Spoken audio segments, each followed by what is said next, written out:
Welcome to the 60 Day Startup Launch Blueprint Show.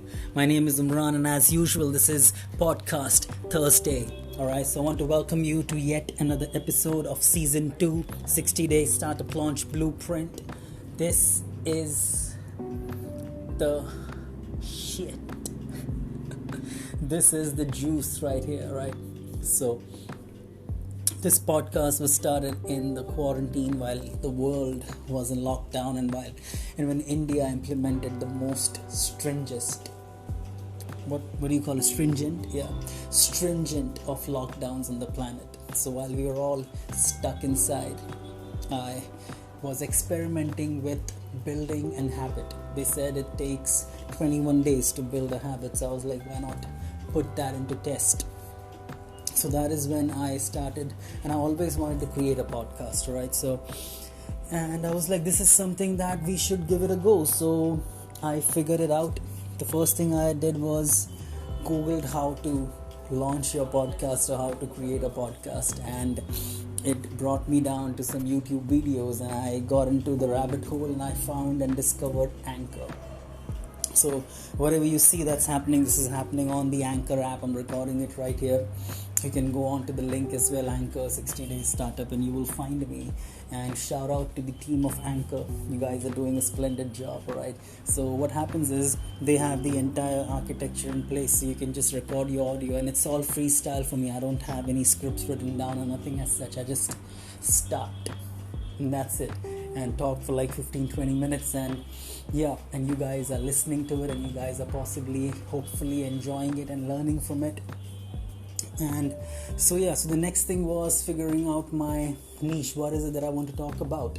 So I've been in business since 2013, alright? So, and I had my shares of ups and downs, and so I was like, that is something that I've been living and breathing, and I've paid my dues and I'm still paying my dues. So that would be something that I can talk about. I have a lot on my mind. I keep thinking about these things, keep thinking about these new ideas and all of that. So why not build a podcast around that? And that is how it happens. So startups, I'm fascinated by them, and I like the idea of the research and the process that it takes to get something up and running. So you create something from scratch, put it out there in the real world, and then you start seeing results. You start seeing movement. Now, results does not necessarily equate to the monetary value. It equates to you creating an impact. You're seeing the movement, and you're seeing market validation. Alright, your first product, you cannot be certain that your first product that you have will sell in the same way that it has been built. Alright, so the best way to figure out and the best way to sell and bring your startup and launch your business is to launch it. Alright, so whatever it is that you want to do, just put it out there in the world and start getting real feedback. And that feedback helps us improvise, it helps us improve, and you get to a point wherein it becomes something that is irresistible, something that is worthy, something that is worth. And when the monetary exchange happens, you know for sure that your idea or your startup is validated. So you can start building it further, you can start expanding it further, and you can start growing it. So this process fascinates me the most, and I'm interested in doing this the most, alright? So this is where my heart lies, and that is how I wanted to do. So I learned the tricks of trade. I learned how this entire Anchor thing works. They have their background music as well, so whatever sound effects that you see, it's all the royalty free music that they have on this app. So you just select it, and I don't like to edit stuff. Alright, you might have heard the audio quality. There is the gong that goes in the back. I have a lavalier mic, but I'm too lazy to use that. I just pretend this phone is my mic, and I just hold it and I just start talking. So when I feel very comfortable when I have something in my hand. Otherwise both my hands are very they don't have much to do. So yeah, so that is how it happened. And so I took the 21-day challenge for myself. It was not as if I had that stuff written down or something. I just wanted to do something and I wanted to get it done. So quarantine, you have time in your hand. So I started creating these episodes and I just started going at it like crazy, alright? So, and then you build that kind of consistency, and then you start to think about those themes and you start to think about the connectivity of the content. So even if you go, so thing that I've always strived to achieve with this podcast is that if you listen to it from the first episode right until this is I think the 86th episode, and after the 50 episodes I decided that was season 1, so this is officially season 2. 100 episodes down the line, that will be season 3, and hopefully you guys will stick around for that season as well. So yeah, so as I was saying, if you listen to this podcast from the first episode until here, you will see there is a connectivity there. There is a ongoing storytelling that's happening. There is ongoing storytelling along with actionable insights. So it's not motivation talk, right?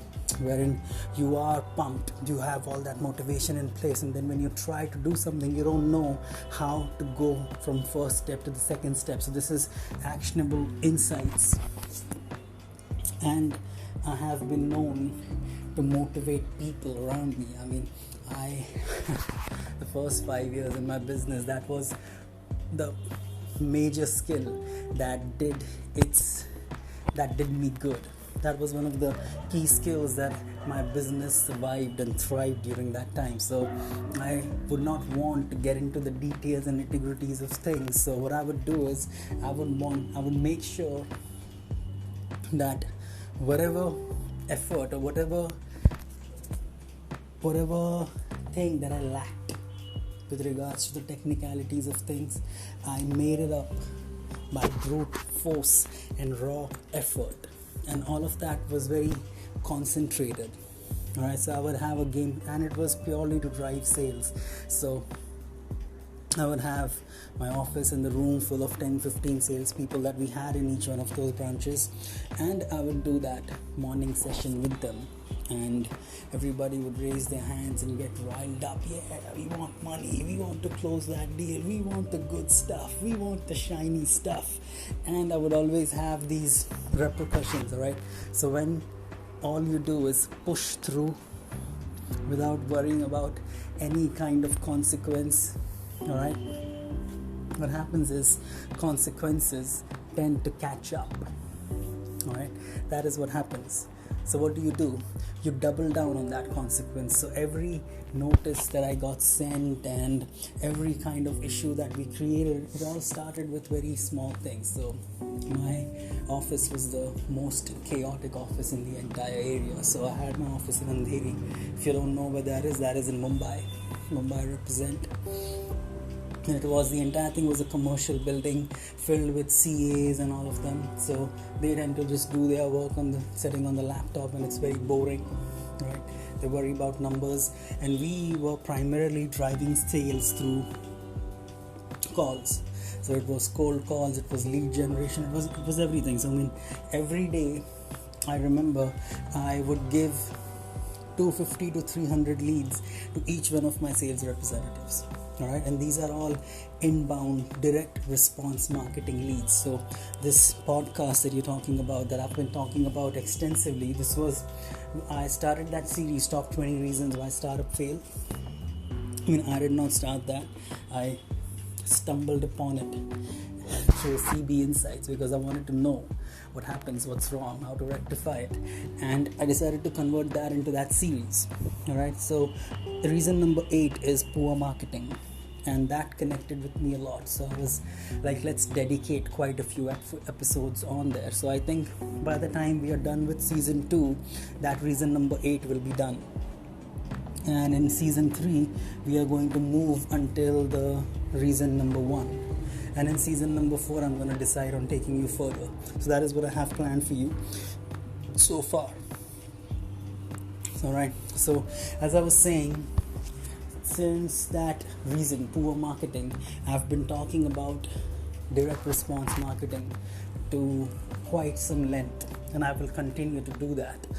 Today's episode as well, that is what we're going to talk about today, is mining for gold with ethical bribe.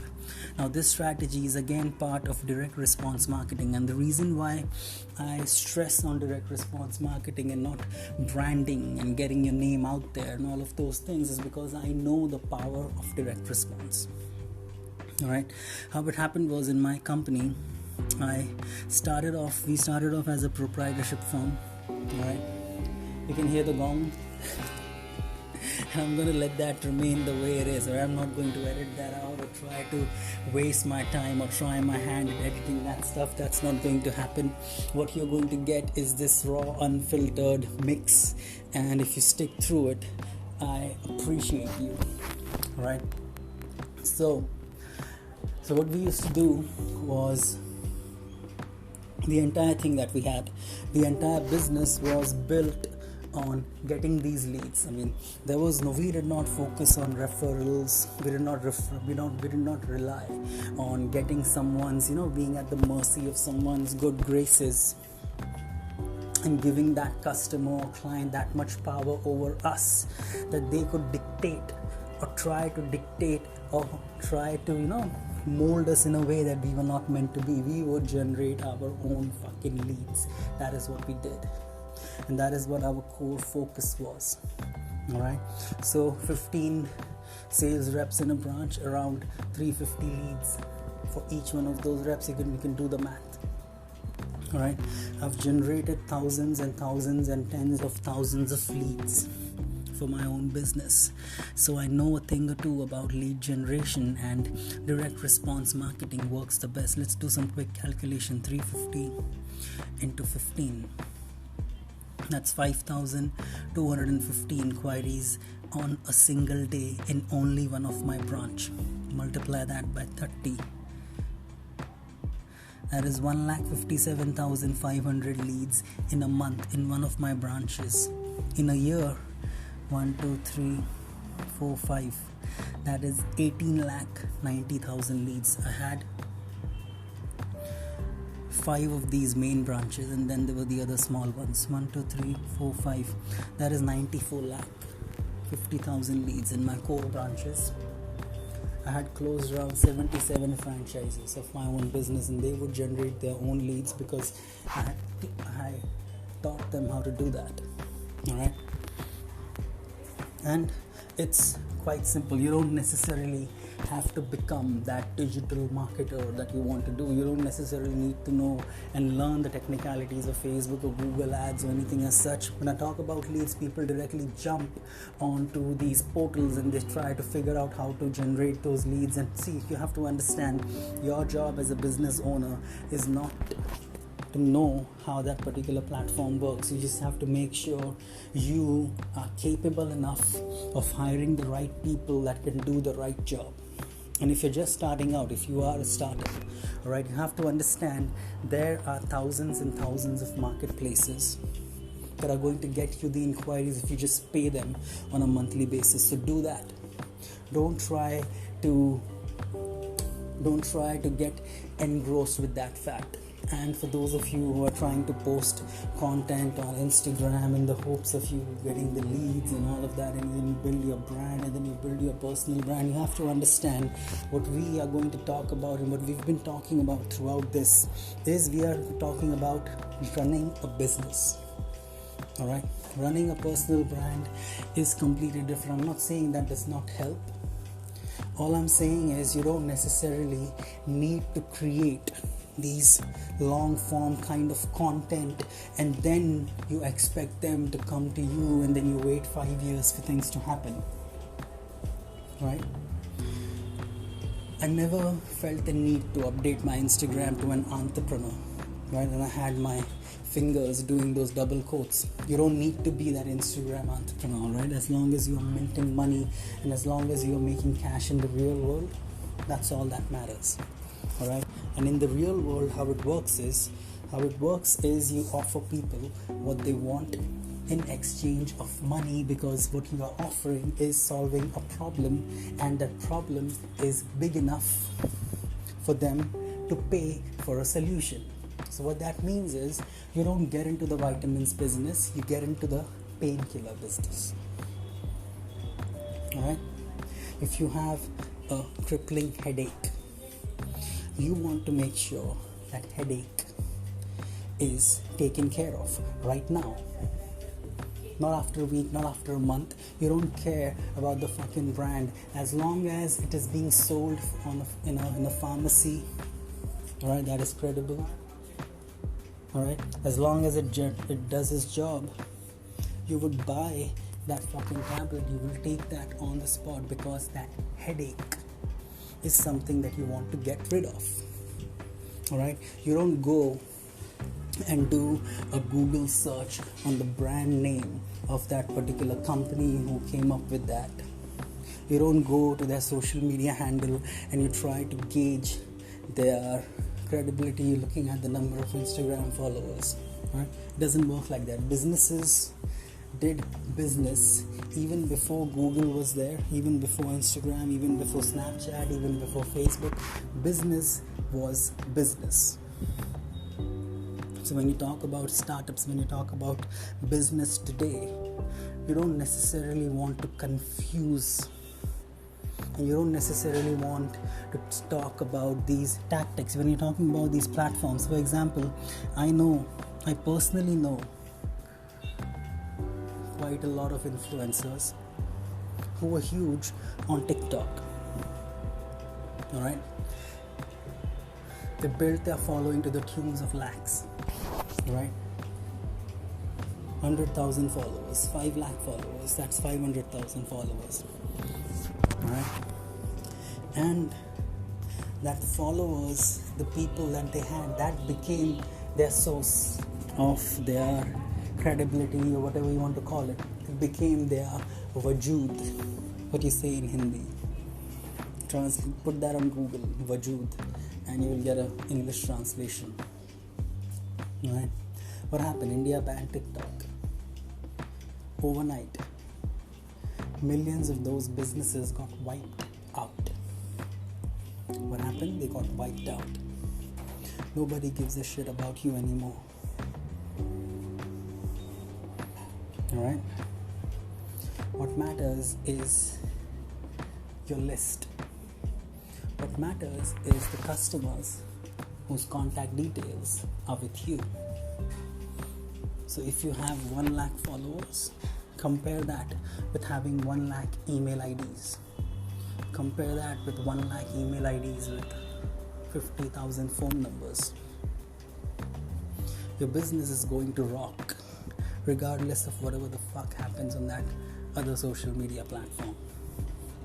Alright, once TikTok goes down, we've got Chingari, we've got MX Player, and you have these influencers trying to build their following. I've got nothing against those influencers. There are millions of broke influencers with millions of followers, alright? That's a whole other topic for a whole other time. We are talking about running a business. Alright? I've sold 77 franchises of my own business, and I've sold them because I would give them the blueprint, and the blueprint would start by generating the leads. The supply of leads could never stop. Right? If the supply of leads never stops, you can move them through your conversion funnel. So you've got the lead, they've expressed interest when you talk to them. If you think they qualify, you move them ahead. If they don't, you move them down the line. Alright? And depending on your product or service, we did not give a shit about people who are not interested. We would follow them up 3 times, and if they don't care, we don't give a fuck about you. Alright? And that lead went down in drain. I didn't give a shit because I knew the other day I'll get 500 more inquiries, and when I run out of those, I'll get another 500 for each one of those representatives. Alright? I mean, I could have done a better job in terms of lead nurturing and in terms of all of that. I'm not saying that was a perfect approach. I'm just saying that approach was enough for us to get by and thrive in that business because it got the job done, regardless of the nurturing, regardless of whatever happens. When you talk about optimization, when you talk about farming, you have to understand if you are able to create a funnel that gives you that consistent amount of leads without you having to create content for 5 fucking years and then wait for those 50 leads and try to convert them and get your paycheck. That is not what we're talking about. Alright? And if you think that those leads will not convert because you don't have a million fucking followers, it's all in your head. Alright? All customers and clients care about is their problems, and they care about your solution, and they care about your credibility. Credibility can be achieved by just getting 10 testimonials if you don't have testimonials. Alright? Go on to Facebook and tell them what you're going to do, and do that for free for 10 people in exchange of a testimonial. There it is. You've got testimonials. Now go out there and start selling. You're already ahead of 90% of the market. Alright? So, I'm going to end this rant now, and tomorrow or next Thursday, this is podcast Thursday, so every Thursday I'm going to be coming to you guys. Alright? And I might do a couple of episodes in between. And yeah, I've got another good news for you guys. Alright? So, I'm going to put that link in this description or in the next or whatever. I'll put a description to my link to my new YouTube channel. Alright, that is Startup Bhaijan Umran. Alright, kind of a rhyming name. It's a Startup Bhaijan Umran. It's coming, and that YouTube channel has been created. I think it has been 2 days. 22nd I created that channel. I've got one video on there, and that channel is going to give you a pretty refined and structured set of content in addition to what you're getting over here. Alright, and that content is going to be basically, it's going to be structured with regards to the course. So all my premium content that I was about to put on Udemy, which I would put on the marketplaces, and which I would monetize in some other way, all of that I'm going to put that out for free on that YouTube channel for you. Alright, and the target that I've placed for myself is to do 100 videos, and the Startup Bhaijan will have videos coming in on Tuesdays and Fridays. So that will take me around 50 weeks. So my New Year's resolution and my New Year's task for 2021 is already defined. So that will be 100 videos on YouTube and a minimum 52 episodes on here. Alright, that is what I plan to do. That is what the base target that I've kept for myself, and I'll include the link of that channel on here. You can just go out there and check it out. I have to find the link. So that's another task. I'm very lazy that way, but yeah, so that's it. And do check out OneCall applications whenever you get the time. If you want to launch an app or whatever, we will be more than happy to help you out in that. So I look forward to seeing you in the next episode. Thank you very much for tuning in, and the next episode would be mining for gold with ethical bribe. In today's episode, I'm just going to put it start a brand. What I should put it, followers versus list. Yeah, what do you think? That name is good enough for whatever we've spoken about? Yeah, I think that pretty much summarizes it. So thank you very much. I look forward to seeing you on the other side. Cheers. Thank you. Bye.